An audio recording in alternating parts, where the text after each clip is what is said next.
ইনকিলাব মঞ্চ কোনোভাবেই শরীফ ওসমান হাদির রক্তকে বৃথা যেতে দেব না। আমরা ঘোষণা করতে চাই, শরীফ ওসমান হাদির রক্তের মধ্য দিয়ে বাংলাদেশ ইনসাফ কায়েম হবে। আপনাদেরকে তিনি বারংবার বলেছেন, বাংলাদেশের স্বাধীনতা সার্বভৌমত্ব রক্ষা এবং ইনসাফের লড়াইয়ের জন্য আমাদেরকে যদি জীবন দিয়ে দিতে হয় আমরা জীবন দিয়ে দেব, তবু ইনসাফের লড়াই ছাড়বো না। সুতরাং প্রিয় বন্ধুগণ, আমাদেরকে ইনসাফের লড়াই লড়তেই হবে। আপনারা রাজি আছেন কিনা?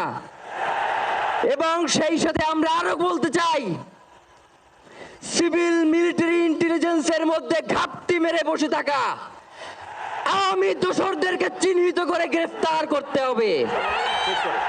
প্রিয় সংগ্রামী বন্ধুগণ, শরীফ ওসমান হাদির পরিবারকে জানানো হয়, রাষ্ট্রের পক্ষ থেকে আপনাদেরকে যদি কোনো সুবিধা দরকার হয় আপনারা আমাদেরকে বলবেন। আমরা শরীফ ওসমান হাদির পরিবার থেকে রাষ্ট্রকে জানাতে চাই, যদি এই রাষ্ট্রকে রক্ষা করতে শরীফ ওসমান হাদির পরিবারের 5 সদস্য তার ভাই এবং বোনদের যদি রক্ত লাগে তারা দেওয়ার জন্য প্রস্তুত রয়েছে, তবুও এই খুনিদেরকে চিহ্নিত করে বিচারের মুখোমুখি করতে হবে। আমরা আপনাদেরকে আরেকটা ঘোষণা দিয়ে আজকের বক্তব্য শেষ করতে চাই।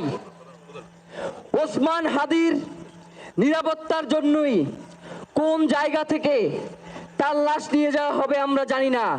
ওসমান হাদি ভাই কি মৃত?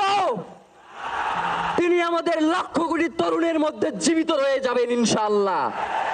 আপনাদেরকে জানিয়ে দিতে চাই, কোনো ধরনের সহিংসতা ছাড়া আমরা যেহেতু ওসমান হাদির লাশকে আমরা জাতীয় কবি কাজী নজরুলের পাশে দাফন করার ব্যবস্থা করতেছি, আপনারা সবাই এই প্রোগ্রাম শেষে জনতা মিছিল নিয়ে শাহবাগে চলে যাবেন।